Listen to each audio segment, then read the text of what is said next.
Hello students, we are back again with the next lecture for class 11th. In the previous lecture, we were discussing about Dalton's atomic theory and its modified form. Dalton atomic theory पढ़ने के बाद हमने modified form में एक चीज़ निकाली कि by using Dalton's atomic theory आप बहुत सारे laws of chemical combinations को क्या कर सकते हैं, explain कर सकते हैं.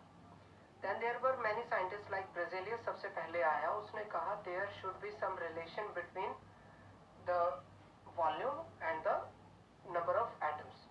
तो उसने कहा कि under the given condition of temperature and pressure, equal volume of all the gases has equal number of atoms. But when we applied this, तो हमें पता चला कि इस हिसाब से तो number of atom fraction में आ सकते हैं. Then there was one more scientist known as Avogadro. Avogadro ने हमें एक बात कही, वो कहा कि under the given set of condition, equal volume of gases contain equal number of molecules. उसने atoms को replace कर दिया molecules से. When he replaced atoms by the molecules, तो उस चीज से हमने एक जो सबसे बड़ी application हम लोग निकाल के लेके आए, वो निकाल के ये लेके आए कि आप वहां से किसी भी एलिमेंट की एटॉमिसिटी निकाल सकते हैं. एटॉमिसिटी का सीधा सीधा मतलब होता है कि कितने एटम्स आपस में जुड़कर इकट्ठा एग्जिस्ट करते हैं. जैसे oxygen exist in the form of O2, ठीक है, तो ऑक्सीजन की एटॉमिसिटी कितनी होगी, 2, मतलब 2 एटम्स जुड़े हुए हैं. ऐसे ही एटॉमिसिटी ऑफ सल्फर, हमें पता है क्लास 10 से sulphur exist in the form of S8. याद करो ना, क्राउन शेप का पढ़ते थे हम. तो वहां से formula for sulphur is S8. कितने एटम्स जुड़ते हैं, 8 एटम जुड़ते हैं, तो एटॉमिसिटी कितनी हो जाएगी, 8 हो जाएगी. तो ये सब हम कहां से निकाल के लेके आए, ये निकाल के लेके आए हम एवोगैड्रो की हाइपोथेसिस से.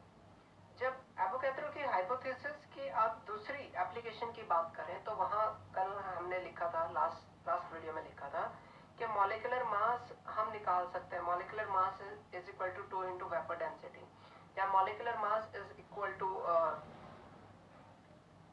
जो हम तीसरी एप्लीकेशन निकालते हैं कि मॉलिक्यूलर मास का वॉल्यूम कितना आएगा, 22.4 लीटर आएगा. लेकिन उससे जब हम आगे चलें, वहां पर हमने कहा कि कैसे 22.4 लीटर, वो हम आज के लेक्चर में बात करेंगे. ठीक है, कि 22.4 लीटर ही वो आंसर क्यों आता है. अब उसके बाद हमने एक दो चीजें और देखी. जैसे हमने नोटिस किया कि भाई एटॉमिक मास क्या होता है. ठीक है, तो देख लेते हैं हम इसको, आज थोड़ा सा हम डिटेल में भी करेंगे. We have atomic mass. Atomic mass, atomic mass का मतलब होता है कि कोई एलिमेंट किसी गिवन एलिमेंट के रेफरेंस में कितना हल्का है या कितना भारी है. ठीक है, atomic mass means how many times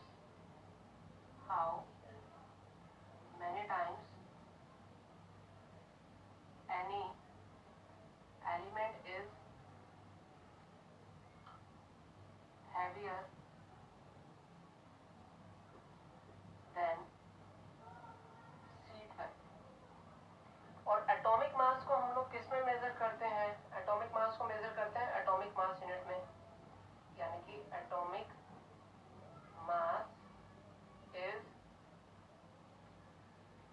measured in atomic mass unit. Atomic mass unit. ठीक है, अब एटॉमिक मास यूनिट को अगर मैं डिफाइन करूं कि एटॉमिक मास यूनिट, इसको शॉर्ट फॉर्म में लिख रहा हूं AMU. Atomic mass unit is equal to कि mass of one atom of C12. कि C12 कार्बन का वो आइसोटॉप मुझे लेना है जिसका मास कितना है, 12 है. उसके एक एटम के मास को हम किससे डिवाइड कर देंगे, 12 से डिवाइड कर देंगे. यहां से जो आंसर आएगा that is known as atomic mass unit. ठीक है, एटॉमिक मास यूनिट. अब एटॉमिक मास यूनिट को हम लोग ग्राम्स में भी मेजर कर सकते हैं. जब हम ग्राम्स में मेजर करते हैं तो क्या कहते हैं, हम कहते हैं कि भाई जैसे इसका सिंबल क्या आता है एटॉमिक मास यूनिट यूनिट का सिंबल इज यू, जैसे ग्राम्स का क्या होता है जी, ऐसे ही एटॉमिक मास यूनिट का क्या है यू। ऐसे ही हम लोग लिखते हैं gram atomic mass. Gram atomic mass का मतलब है कि एटॉमिक मास इज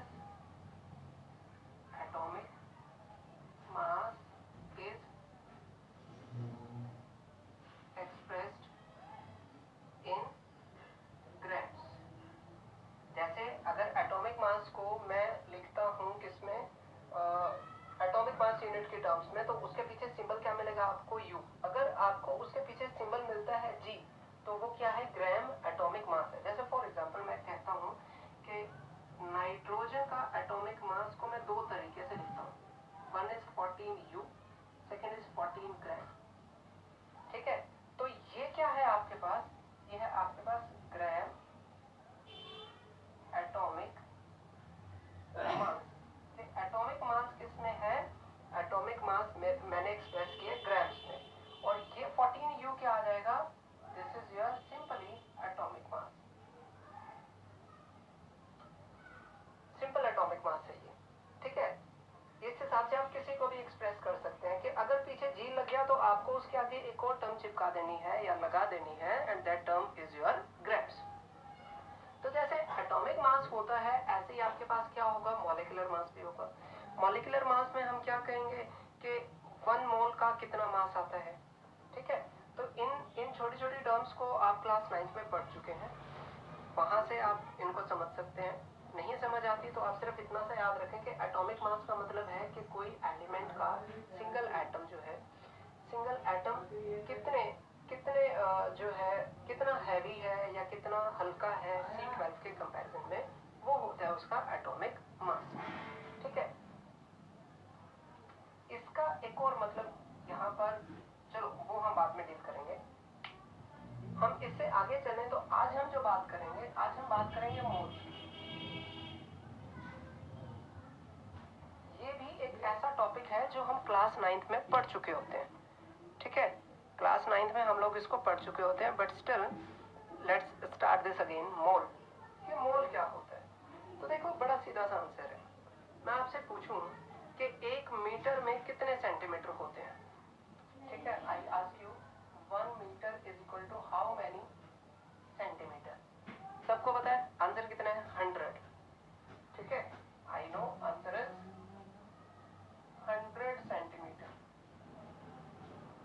यानी कि 1 मीटर का सीधा सीधा मतलब सेंटीमीटर में फिक्स हो गया कि भाई जब 100 सेंटीमीटर आ जाएंगे तो उस पूरे 100 सेंटीमीटर की डिस्टेंस को मैं क्या लिख दूंगा, 1 मीटर लिख दूंगा।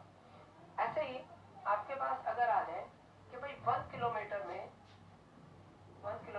हाउ मेनी मीटर्स, तो इसका भी आंसर सीधा सीधा है कि 1000 मीटर होते हैं जी।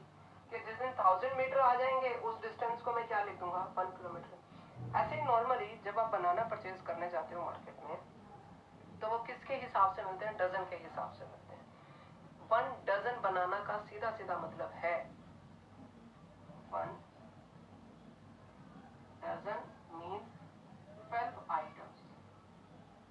कि किसी भी चीज की 12 आइटम्स। अगर मान लो आपके पास मार्कर के 12 पीसेज हैं तो आप कहेंगे 1 डजन हो गए। आपके पास नोटबुक्स के 12 पीसेज हैं तो आप कहेंगे 1 डजन हो गए। आपके पास बनाना 12 है तो आप कह देंगे 1 डजन हो गए। ऐसे ही जैसे डजन का सीधा सीधा अंडरस्टूड मतलब है 12 आइटम, जैसे 1 किलोमीटर का सीधा सीधा मतलब अंडरस्टूड है 1000 मीटर, जैसे 1 मीटर का अंडरस्टूड है कि 100 सेंटीमीटर, ऐसे ही 1 मोल का मतलब होता है 1 mole is equal to 6.022 10 raise to the power 23 items. ठीक है, अगर मान लो आपने आइटम के तौर पे आप कुछ भी ले सकते हैं। ठीक है, अगर मान लो आपके पास इतनी सारी बुक्स है, 6.022 10 रेज पावर 23 बुक्स है, तो आप कह सकते हैं कि वो क्वांटिटी किसके बराबर है, 1 मोल के बराबर है। ठीक है, अगर आपके पास इतने बनानाज हैं तो मतलब वो 1 मोल बनाना होगा। जैसे 1 डजन मतलब 12 बनाना, ऐसे इतने बनाना मतलब 1 मोल। ठीक है, तो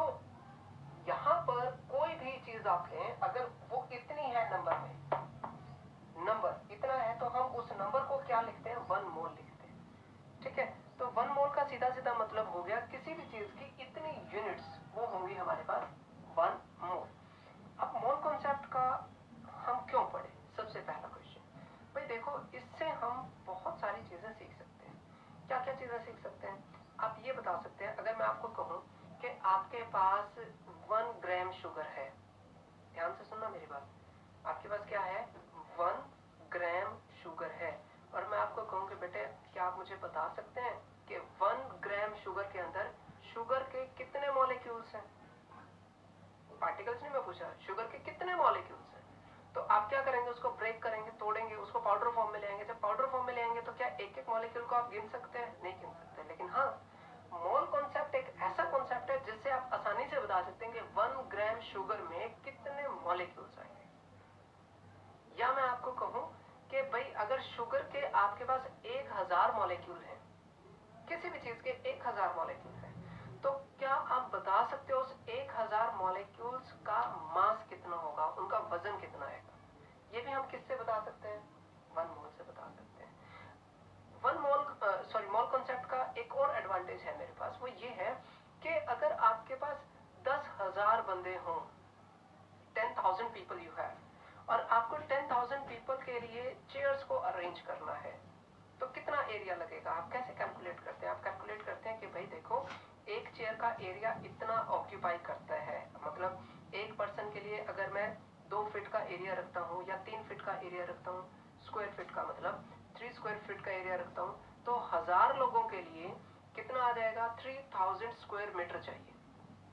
समझ आ गई। आपने कैसे निकाला, आपने निकाला कि एक आदमी, भाई मान के चले आप एक आदमी इतना स्पेस ऑक्यूपाई करते हैं, तो जितने आदमियों का आपको स्पेस अरेंजमेंट करना है, आप उस नंबर से इस एक आदमी के वॉल्यूम को क्या कर देंगे, मल्टीप्लाई कर देंगे। तो मोल कॉन्सेप्ट में भी ऐसा ही है कि आपको मैं ग्राम दे दूं या मैं आपको जो है नंबर ऑफ पार्टिकल्स दे दूं और आपसे पूछूं कि बताओ ये जब मैं इनको अरेंज करने जाऊंगा तो ये कितनी स्पेस ऑक्यूपाई करेंगे, इनका वॉल्यूम क्या होगा, उसका आंसर भी हम लोग कहां से निकाल सकते हैं, मोल कॉन्सेप्ट से निकाल सकते हैं। यानी कि मोल कॉन्सेप्ट की सबसे बड़ी application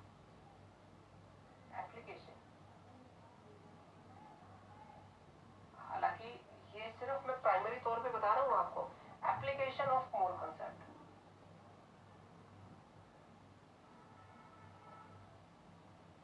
we can calculate the following for given amount of matter। और क्या क्या कैलकुलेट कर सकते हैं, पहला उसका वॉल्यूम, दूसरा उसका मास, तीसरा हम क्या कैलकुलेट कर सकते हैं, हम कैलकुलेट कर सकते हैं number of particles.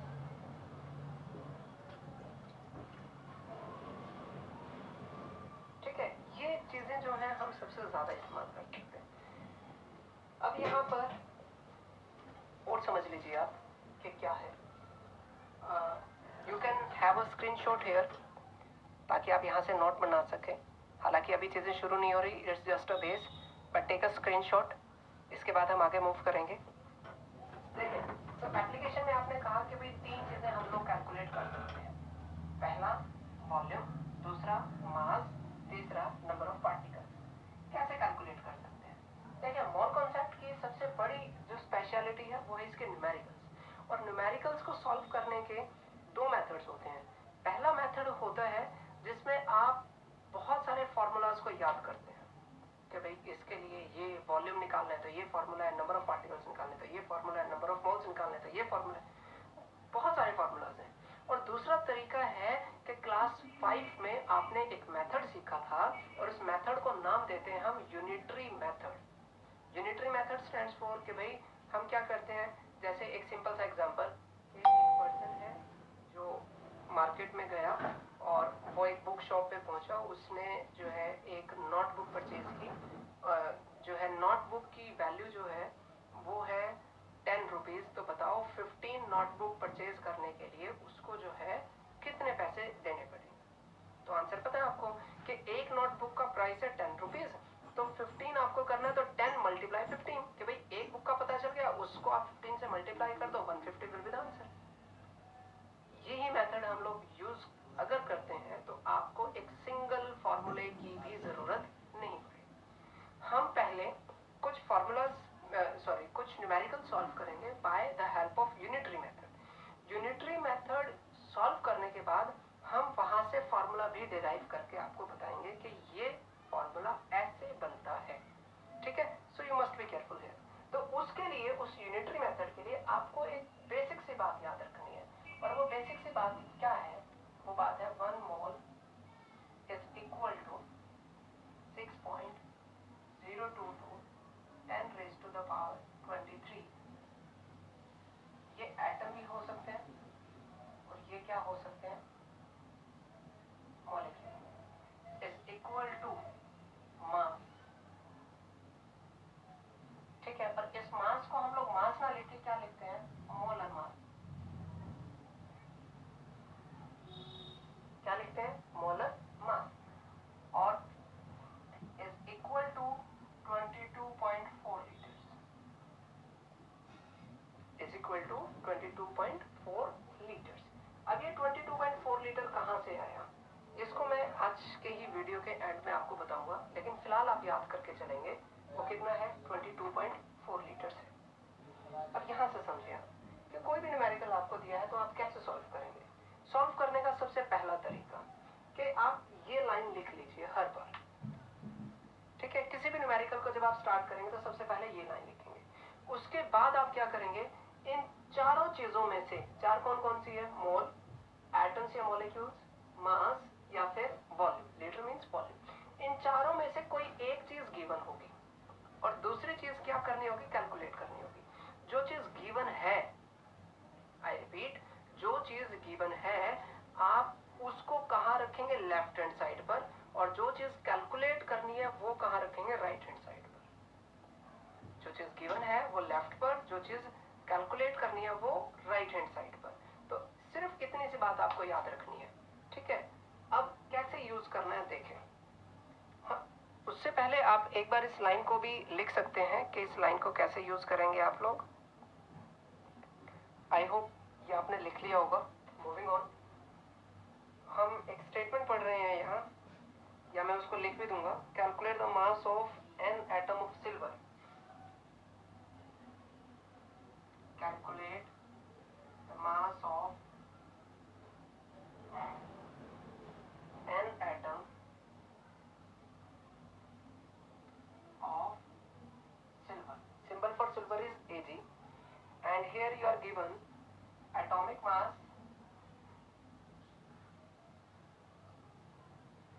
is 108 U, ठीक है।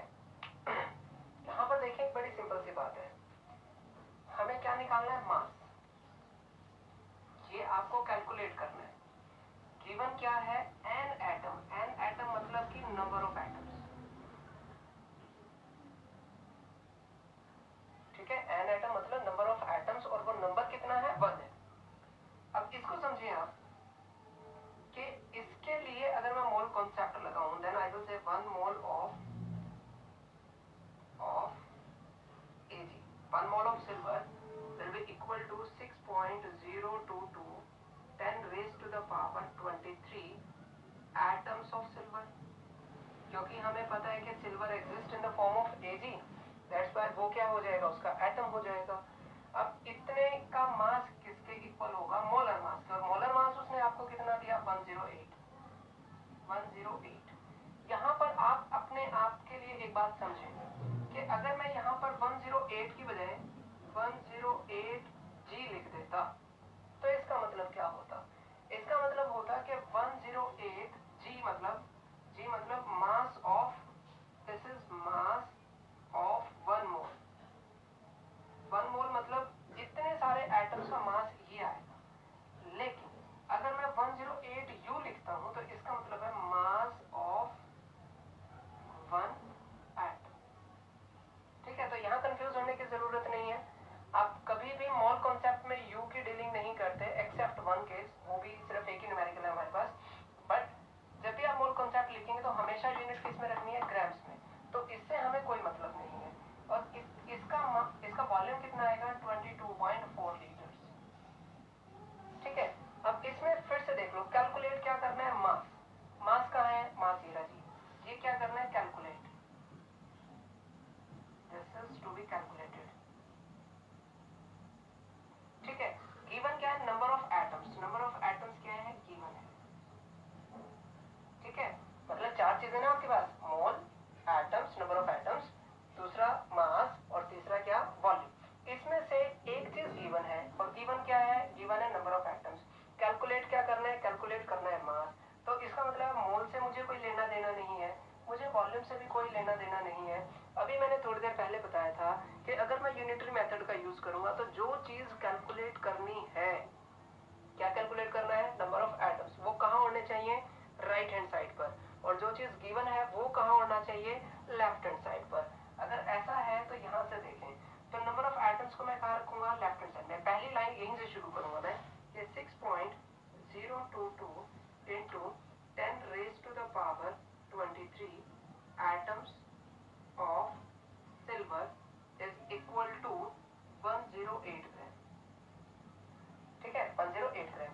तो यहाँ से हम कहेंगे 1 atom of silver is equal to 108 divide by 6.022 into 10 raised to the power 23।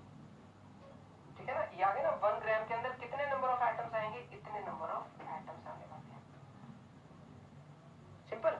अब इसमें देखो, अगर मैं इसका एक और, आई होप ये आपने उतार लिया है तो मैं इसको क्लीन कर रहा हूँ।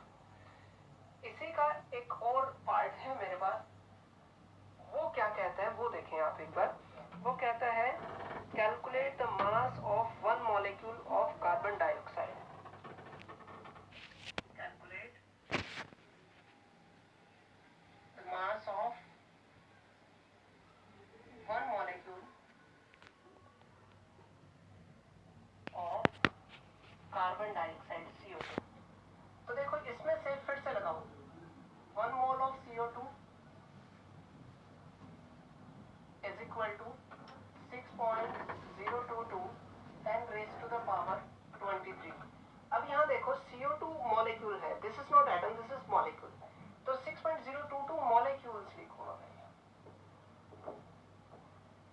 देखो ना, अभी लिखा था ना, 1 mole is equal to, atom भी हो सकते हैं मॉलिक्यूल्स पे, यहाँ एटम ले रहा था तो मैंने एटम्स लिखा, यहाँ मॉलिक्यूल ले रहा हूँ तो यहाँ पर मैं क्या लिखता हूँ, मॉलिक्यूल लिखता हूँ। और इन मॉलिक्यूल्स का वॉल्यूम किसके इक्वल आएगा, इसके मोलर मास के। और मोलर मास मुझे हमेशा किस में लिखना है, ग्राम्स में लिखना है। यहाँ बताया ना कि मॉलिक्यूलर मास हम हमेशा किस में लिखेंगे, ग्राम्स में। तो CO2 का मॉलिक्यूलर मास देखो क्या आएगा, CO2 कार्बन का कितना होता है, 12 होता है। एक ऑक्सीजन का कितना होता है, 16 होता है। 16 को मल्टीप्लाई करो 2 से, तो 12 प्लस 32, आंसर कितना आ जाएगा, 44 ग्राम। 1 मोल लेके चल रहा हूँ ना, इसलिए क्या लिखना है, ग्राम्स। तो ये आ जाएगा 44 ग्राम। ठीक है, 44 ग्राम ऑफ CO2, और इसका कितना वॉल्यूम आएगा, 22.4 लीटर। तो यहाँ पर फिर से देखो कि कैलकुलेट क्या करना है, मास, ये रहा जी मास, ये कैलकुलेट करना है हमें, ये हमें कैलकुलेट करना है। और गिवन क्या, क्या गिवन है, 1 मॉलिक्यूल, दिस इज गिवन। तो फिर से याद करो कि given left hand side, calculate right hand side.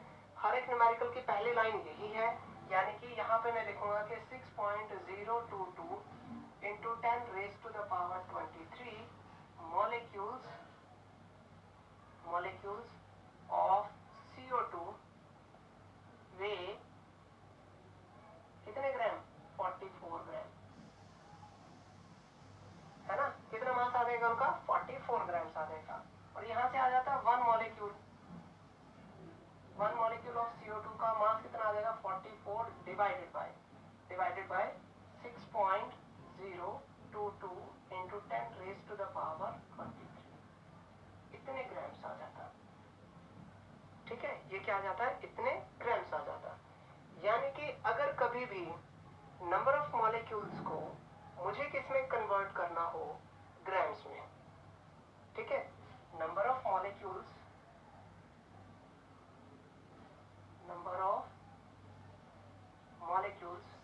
अगर मुझे क्या निकालना हो, मास, किसका, mass of any number of molecules, number of molecules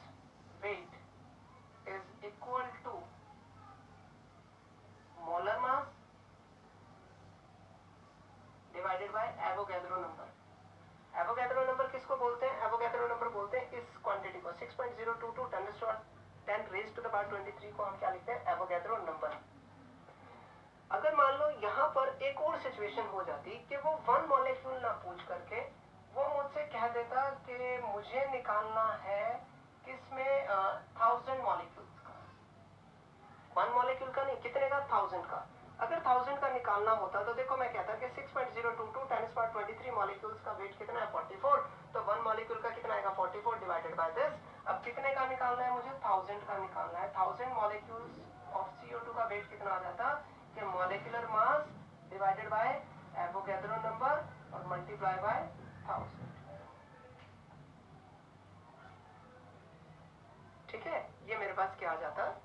solve करने का तरीका आ जाता।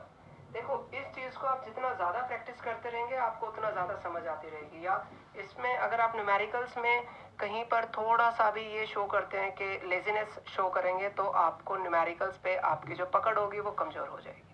ठीक है, so take a screenshot here. हम इससे आगे चलेंगे। So we have 2 new questions here. First question is how many molecules are present in 64 gram of S8? And second numerical we have is calculate the number of molecules in 53 gram of Na2CO3. If you compare both these numerical from the earlier one, you will find out कि उसमें मास निकालना था, molecules given थे। इसमें molecules निकालने हैं और मास given है। ठीक है, तो एक देखो हमने पीछे कोशिश की एक फॉर्मूला डिराइव करने की कि नंबर ऑफ मॉलिक्यूल्स का वेट निकालना था आपको। नंबर ऑफ मॉलिक्यूल्स का क्या निकालना था? वेट। तो वो कैसे निकाला? Molar mass divided by Avogadro number. और जितने मॉलिक्यूल्स का वेट निकालना था वो उसको उतने से मल्टीप्लाई किया। जैसे लास्ट में किया ना, 1000 से 1000 मॉलिक्यूल्स का निकालना था तो पहले 1 का निकाला और फिर 1000 से मल्टीप्लाई कर दिया। ठीक है, तो मतलब अगर आपको वेट निकालना हो, weight is equal to molecular mass divided by Avogadro number और नंबर ऑफ मॉलिक्यूल से मल्टीप्लाई किया। अब यहाँ पर भी देखो कि आपके मॉलिक्यूल्स है और वेट है, यहाँ पर भी क्या है? मॉलिक्यूल्स है और वेट है। तो यहाँ पर आप इस फॉर्मूले का भी यूज कर सकते हैं। देखें क्या करना है कि वेट ऑफ गिवन मॉलिक्यूल्स, हमारे पास गिवन मास कितना है? 64 ग्राम। 64 ग्राम इज इक्वल टू कि मॉलिक्यूलर मास, सल्फर किसके फॉर्म में एग्जिस्ट कर रहा है? S8। S8 सल्फर का एक का मास होता है 32 और 8 का कितना आ जाएगा? Multiply by 8, that will be 256। और किस में निकालना है? ग्राम्स में। तो मॉलिक्यूलर मास आ गया जी 256। 256 gram divided by Avogadro number की value 6.022 into 10 raised to the power 23 multiply by, so the numerical we have is S8। हाँ, S8 का मॉलिक्यूलर मास हम निकाल रहे थे, वो कितना है? 256 है। तो वो मैंने लिख दिया 256 डिवाइड बाय। अब निकालना क्या है? How many molecules. यहाँ पर क्या थे? वो गिवन मॉलिक्यूल्स थे। जैसे पहले सिल्वर के केस में हमने 1 मॉलिक्यूल का निकाला, CO2 के केस में पहले 1 का निकाला और फिर कितने का निकाला? 1000 का। जब 1000 का निकाला तो वहाँ 1000 से मल्टीप्लाई कर रखा था, यानी कि यहाँ पर क्या आ जाएगा? Number of molecules. ठीक है, नंबर ऑफ मॉलिक्यूल्स। तो यहाँ से नंबर ऑफ मॉलिक्यूल्स का आंसर देखो क्या आएगा? Number of molecules will be equal to 64 multiply 6.022 into 10 raised to the power 23 divide by 256। अब देखो इसमें 64 क्या है? ग्राम्स में। 256 भी क्या है? ग्राम्स में। ग्राम से ग्राम कट कैंसिल आउट हो जाएगा, तो ये क्या बचेंगे? नंबर ऑफ मॉलिक्यूल्स बचने वाले हैं। ठीक है, ये क्या बचने वाले हैं? Number of molecules. But now but we happen, अगर मुझे ये फॉर्मूला ना आता हो, अगर मुझे ये फॉर्मूला याद ही ना हो, तो मैं क्या करूंगा? I will come to the basic. Basic is unitary method. Unitary method के लिए देखें, सबसे पहले लिखें कि 1 mole of S8 is equal to 6.022 10 raised to the power 23 molecules, and this will be equal to कितना मास आएगा? 256 ग्राम। निकालते हैं ना क्या? Molar mass. तो मोलर मास कितना आया? 256 ग्राम। और कितना वॉल्यूम आएगा? 22.4 लीटर। अब निकालना क्या है? हाउ मेनी मॉलिक्यूल्स, ये मुझे कैलकुलेट करने हैं। और गिवन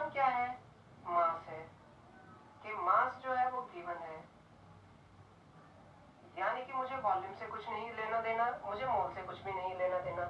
तो यहाँ पर हमारे पास जो सिचुएशन आ गई वो ये आ गई कि मुझे पता चल गया कैलकुलेट ये करना है, गिवन ये है, तो जो चीज कैलकुलेट करनी है वो कहाँ, राइट हैंड साइड पर, और जो चीज गिवन है वो कहाँ, लेफ्ट हैंड साइड पर। तो देखो लेफ्ट हैंड साइड पे क्या लिखा हुआ है मास, आई विल से कि 256 gram of S8 contains 6.022 into 10 raised to the power 23 molecule. So 1 gram of S8 will contain 6.022 10 raised to the power 23 divided by 256. अब मुझे निकालना कितने में है, मुझे निकालना है 64 ग्राम में। तो 64 ग्राम ऑफ S8 contains के 6.022 10 raised to the power 23 divided by 256 multiply by 64, और ये आंसर बिल्कुल सेम लिखिए, you can check it out. आप चाहे फॉर्मूला लगा के सॉल्व करें या आप सॉल्व करें उसको किससे, आप उसको सॉल्व करें यूनिटरी मेथड से, आपका जो आंसर आने वाला है वो कैसा आएगा, सेम आएगा। ठीक है, ऐसे ही मुझे क्या निकालना है, calculate the number of molecules in 53 gram of Na2CO3। तो इसके लिए भी अगर मैं यूनिटरी मेथड लगाऊंगा तो वो मैं कहूंगा कि 1 mole of Na2CO3 is equal to 6.022 10 power 23 molecules. इतने मॉलिक्यूल्स आएंगे, और इतने मॉलिक्यूल्स का वजन कितना होगा, तो देखो सोडियम का कितना होता है 23, कितने सोडियम है 2, एक कार्बन का कितना होता है 12, एक ऑक्सीजन का कितना होता है 16, बट है कितने 3 है, तो ये आ जाएगा 48 प्लस 12 प्लस 46 यानी कि 106 ग्राम। मैं बार बार कह रहा हूँ जब भी आप मोल कॉन्सेप्ट की लाइन लगाएंगे तो हमेशा यहाँ जो मोलर मास लेना है उसकी यूनिट क्या होने वाली है, ग्राम्स होने वाली है। और इसका वॉल्यूम कितना आएगा 22.4 लीटर। मुझे लीटर से कुछ नहीं करना, मुझे मोल से कुछ नहीं करना, मुझे किससे करना है, ये मेरे लिए मास क्या है, मास गिवन है, ये मास है ना, मास क्या आ गया, गिवन आ गया, और नंबर ऑफ मोल्स क्या करने हैं, कैलकुलेट करने हैं। तो जो चीज कैलकुलेट करनी है वो राइट हैंड साइड में, व्हाट आई विल से इज कि 106 gram of Na2CO3 contains 6.022 10 raised to the power 23 molecules। इतने मॉलिक्यूल्स आने वाले हैं, और यहाँ से 1 ग्राम ऑफ Na2CO3 कितना लेके आता है, एवोगैड्रो नंबर डिवाइड बाय 106, और निकालना कितने में है 53 ग्राम में। तो 53 ग्राम के अंदर कितना आ जाएगा, वो आ जाएगा एवोगैड्रो नंबर, मैं इसको यही लिख रहा हूँ, Avogadro number divide by 106 multiply by 53, this will be the answer. अगर आप यूनिटरी मेथड ना लगा के आप फॉर्मूला लगाते तो फॉर्मूले में देखें वेट ऑफ गिवन मॉलिक्यूल्स जितने में निकालना है उसका मास कितना है 53 is equal to molar mass कितना है 106 डिवाइडेड बाय एवोगैड्रो नंबर। क्या निकालने रह गए, number of molecules. Number of molecules का आंसर क्या आएगा, number of molecules will be equal to 53 multiply Na Avogadro number divide by 106। तो देखो ये जो आंसर आ रहा है और ये जो आंसर आएगा वो क्या आएगा, सेम आएगा। Again I say either you cram the formulas और follow the unitary method, your answer is going to be same. ठीक है, now it's up to you कि आप दिमाग में बहुत सारे फॉर्मूलाज बिठाना चाहेंगे या फिर जो बेसिक आता है उसी का यूज करेंगे। ठीक है, लेकिन इसी न्यूमेरिकल में देखो आपने क्या निकालनी है, नंबर ऑफ मॉलिक्यूल्स निकालनी। लेकिन मैं यहाँ पर क्या कहता, मैं यहाँ पर कहता कि number of molecules and number of atoms, and number of atoms of sodium. Sodium के एटम्स बताओ, मॉलिक्यूल तो मेरे पास आ गए, एटम्स निकालने थे। तो एक मॉलिक्यूल में सोडियम कितने हैं, 2 हैं। एक मॉलिक्यूल में कितने सोडियम है, 2 हैं। अगर मैं आपको कह दूं कि मेरे पास 100 मॉलिक्यूल है तो उसके अंदर सोडियम कितने हो जाएंगे, 200। भाई एक के अंदर 2 है तो 100 के अंदर कितने होंगे, 200, और 1000 के अंदर 2000 हो जाएंगे। मतलब जितने भी आप एटम्स, जितने भी आप मॉलिक्यूल्स ले रहे हो उसको 2 से मल्टीप्लाई कर रहे हो। तो अगर मॉलिक्यूल्स इतने हैं और उसमें मुझे क्या निकालना हो, नंबर ऑफ एटम्स निकालने हो किसके, सोडियम के, तो मैं उसको नंबर ऑफ मॉलिक्यूल्स को कितने से मल्टीप्लाई कर दूंगा, 2 से। आई अगेन टेल यू कि मेरे पास 100 मॉलिक्यूल है तो उसके अंदर सोडियम कितने हो जाएंगे,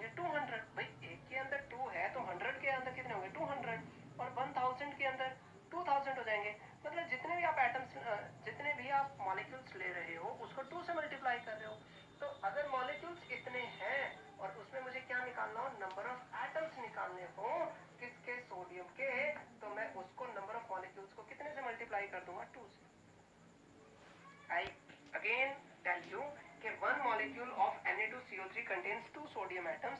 एक के अंदर 10 मॉलिक्यूल होते तो 20 हो जाते, 100 होते तो 200 हो जाते. अगर इतने मॉलिक्यूल्स हैं तो मल्टीप्लाई बाय. अगर ऑक्सीजन निकालने होते, ऑक्सीजन कितने हैं? 3.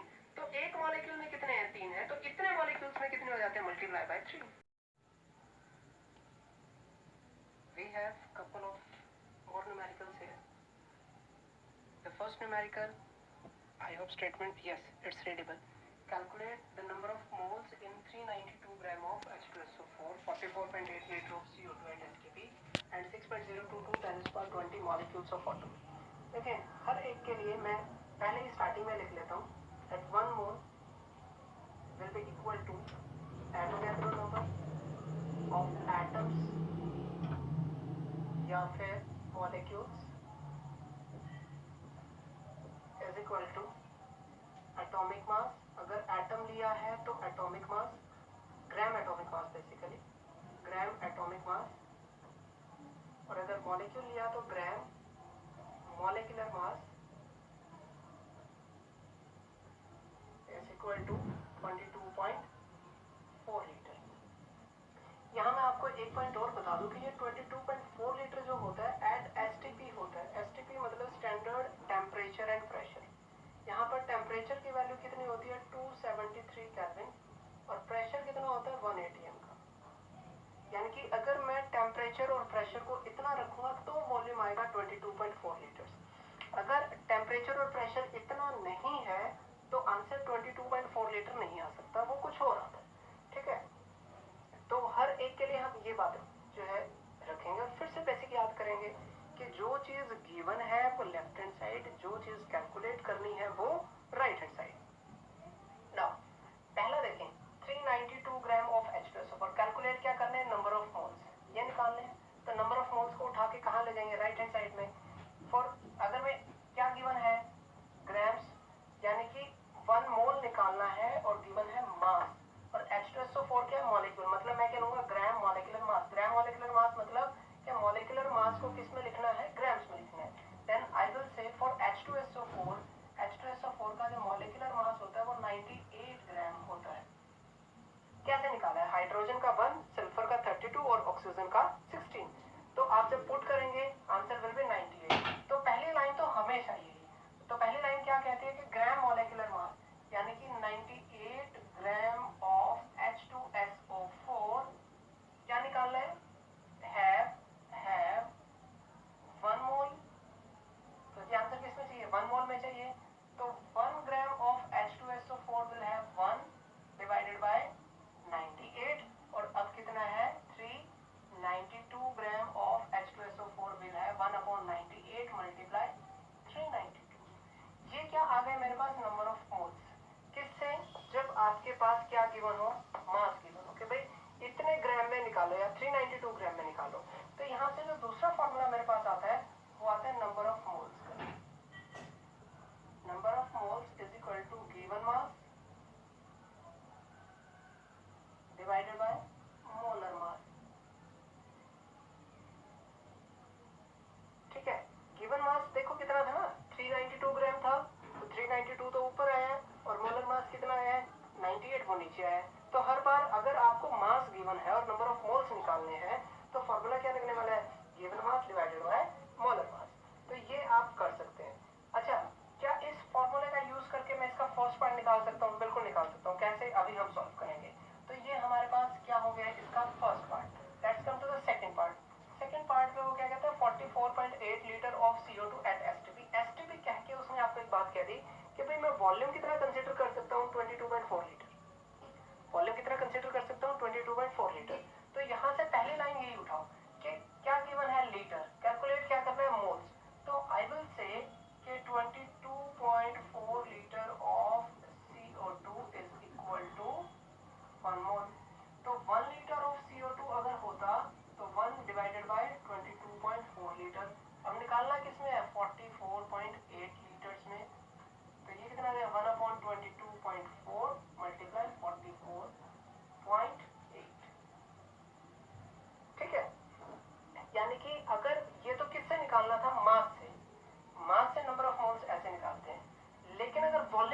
निकालना होता तो मैं क्या करता कि number of moles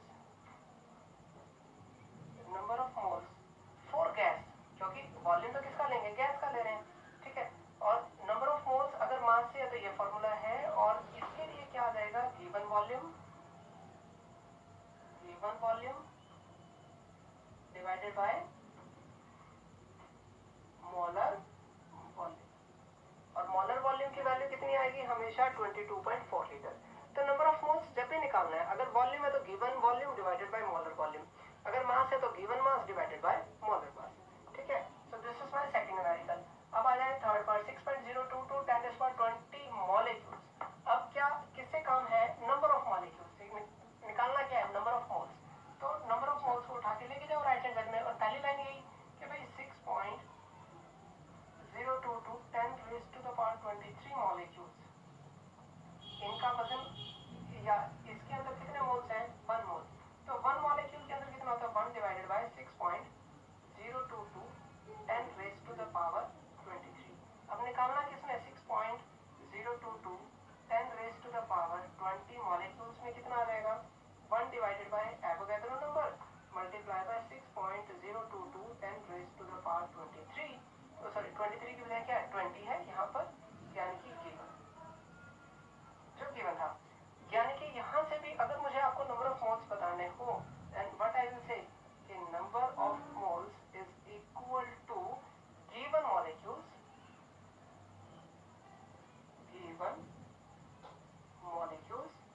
divided by Avogadro number, हमेशा यही आने वाला है, ठीक है। ये अलग अलग फॉर्मूलाज हैं जो आप या तो याद कर सकते हैं, या अगर आप यूनिटरी मेथड लगाएंगे तो फॉर्मूलाज याद करने की जरूरत नहीं पड़ेगी। तो सेकंड क्वेश्चन पे हम मूव कर जाते हैं, कैलकुलेट द मास ऑफ। अब क्या निकालना है मुझे, मास किसका, 0.1 मोल ऑफ KNO3। तो देखो मोल है और क्या निकालना है, मास। क्या मोल और मास में रिलेशन है, मेरे पास है, बिल्कुल है, number of moles is equal to given mass by molar mass. तो सेकंड न्यूमेरिकल में first part, by applying the formula number of moles, और वो कितने हैं, 0.1 is equal to given mass, वो मुझे नहीं पता कि मास कितना है, वही तो कैलकुलेट करना है, कैलकुलेट द मास, वो कैलकुलेट करना है, डिवाइडेड बाय मोलर मास।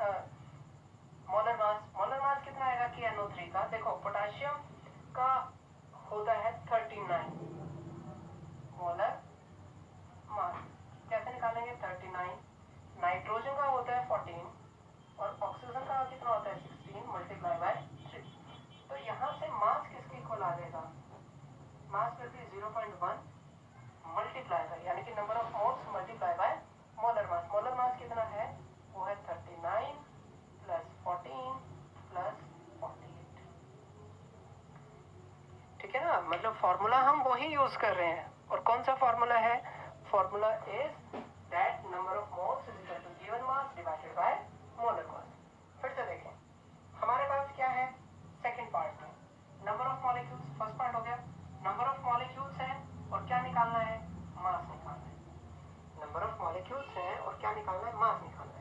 तो इसके सेकंड पार्ट में मैं आऊं तो मैं कहूंगा किसके लिए निकालना है, ये मीथेन के लिए, CH4 के लिए। तो CH4 के लिए आप लगाओ कि 1 mole of CH4 is equal to Avogadro number of molecules, और इसका जो है मास किसके इक्वल आएगा,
मल्टीप्लाई बाय गिवन मॉलिक्यूल्स, वो कितने हैं 1 × 10⁻23।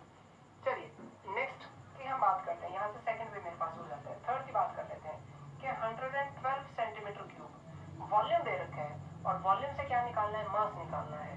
किसका, हाइड्रोजन का। हाइड्रोजन का atomic number 1, atomic mass 1, H2 है, 2 हाइड्रोजन है, तो उसका मास कितना हो जाएगा, 2 हो जाएगा। यानी कि अगर 22.4 लीटर है तो सीधा सीधा सॉरी क्या निकालना है मुझे, मास निकालना है ना। 22.4 लीटर है तो वो कितने आ जाएगा, 2 ग्राम के इक्वल आ जाएगा। समझे मेरी बात, 22.4 लीटर। मैं इसको थोड़ा सा यहीं पर स्पेस की कमी की वजह से आई विल से कि 22.4 litre of H2 is equal to 2 gram. कहाँ से निकाल लिया है, मोल कॉन्सेप्ट से। पहली लाइन हमेशा हर एक न्यूमेरिकल की यही होने वाली है, ठीक है। तो यहाँ से 1 litre of H2 is equal to 2 gram divided by 22.4 litres. अब आपके पास है कितना, आपके पास है 112 सेंटीमीटर क्यूब। तो 112 सेंटीमीटर क्यूब का आंसर कितना आ जाएगा, 2 divide by 22.4 litre multiply 112 centimetre cube. यहाँ पर आपको एक बात ध्यान रखनी पड़ेगी। फिजिक्स में हम लोग एक बात बड़ी आसानी से पढ़ लेते हैं कि यूनिट्स या तो सारी SI सिस्टम में हो, या सारी की सारी CDS सिस्टम में हो, या सारी की सारी FPS सिस्टम में हो। तो यहाँ पर एक तो SI सिस्टम है लीटर और यहाँ पर क्या है, सेंटीमीटर। तो मुझे ये हमेशा बराबर करनी पड़ेंगी और मुझे पता है कि 1 litre is equal to 1000 centimetre cube. 1 litre is equal to 1000 centimetre cube. तो ये कितना आ गया, ये आ जाएगा 2 divided by 22.4 multiply 1000 centimetre cube multiply 112 centimetre cube. अब सेंटीमीटर क्यूब से सेंटीमीटर क्यूब कट जाएगा और जब आप इसको सॉल्व करेंगे तो यहाँ से आपके पास आंसर किसमें आएगा, ग्राम्स में। ठीक है, तो जैसे यहाँ नंबर ऑफ मोल्स और मास के बीच में एक रिलेशन था, ऐसे ही आप जो है एक रिलेशन फाइंड आउट कर सकते हैं किसके बीच में, वॉल्यूम और मास के। ठीक है, वो क्या आएगा, वो आएगा, देखें, मास इज इक्वल टू क्या, molar mass divided by 22.4 litre into में वॉल्यूम। किसी वॉल्यूम को अगर मुझे मास में कन्वर्ट करना है तो उसका सीधा सीधा फॉर्मूला हमेशा के लिए मेरे पास ये हो जाएगा। ये सारे फॉर्मूलेज आपकी बुक में गिवन है, ठीक है। और कुछ बहुत सारी बुक्स ऐसी हैं उसमें तो इतने सारे फॉर्मूलाज है भी नहीं, लेकिन आप यूनिटरी मेथड से करने जाएंगे तो आपको किसी भी फॉर्मूले की जरूरत नहीं पड़ेगी। सो यहाँ तक आपके 2 न्यूमेरिकल्स हो गए। एक और न्यूमेरिकल की हम बात करेंगे लास्ट, विच इज, ठीक है। उससे पहले आप एक बार स्क्रीन को पॉज करके आप यहाँ से क्या ले सकते हैं, स्क्रीनशॉट ले सकते हैं ताकि आपको चीजें समझने में आसान हो जाए। Coming to the last numerical, assuming density of water to be 1 gram per centimeter cube, calculate the volume occupied by one molecule। तो इस पे भी देखें, हमें पता है अगर मैं मोल कॉन्सेप्ट लगाऊं and 1 mole of H2O is equal to कितने, 6.022 10 raised to the power 23 molecules, और इनका मास किसके इक्वल आएगा, 18 ग्राम के, और उनका वॉल्यूम कितना आएगा, 22.4 लीटर्स के। ठीक है, तो यहाँ पर देखो आपको कैलकुलेट क्या करना है, आपको कैलकुलेट करना है वॉल्यूम, यानी कि किसकी जरूरत पड़ेगी आपको, और क्या गिवन है, 1 मॉलिक्यूल गिवन है। तो अब आप देखें, आपको सिर्फ क्या चीज नहीं पता चल रही, हमें नहीं पता चल रही कि हमारे पास एक जो ये है, इसका तो मुझे पता है कि total volume is your 22.4 litre का, जब आप उसको 18 ग्राम लें, ठीक है। लेकिन यहाँ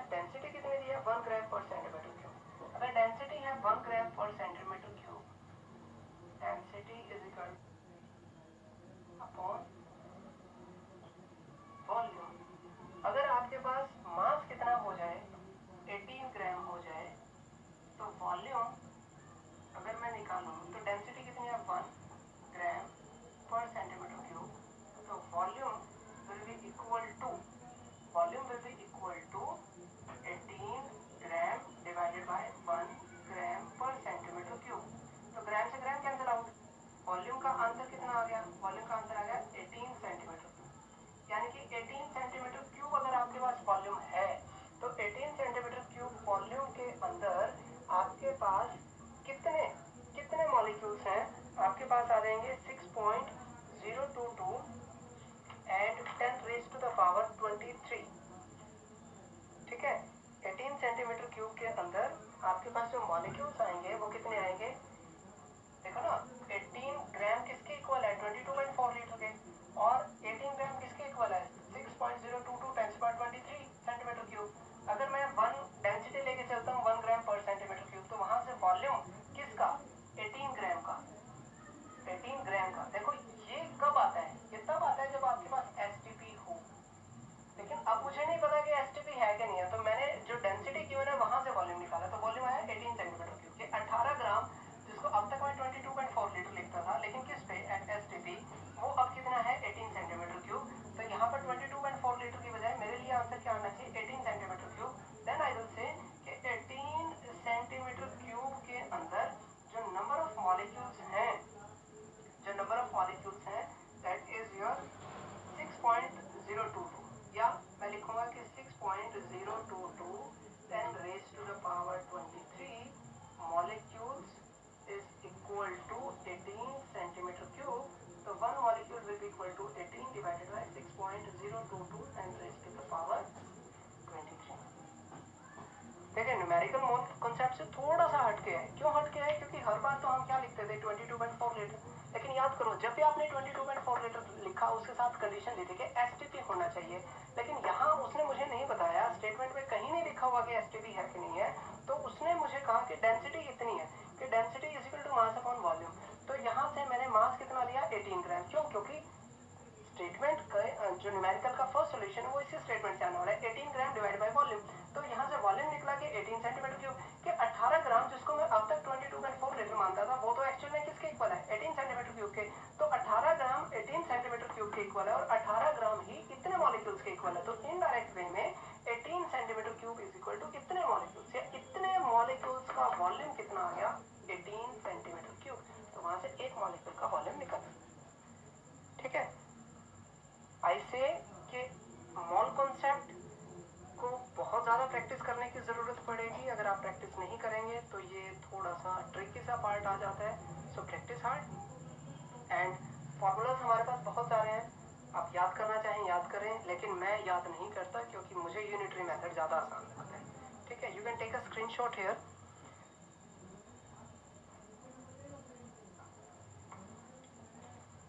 सो moving on, we are finishing in next 5 minutes.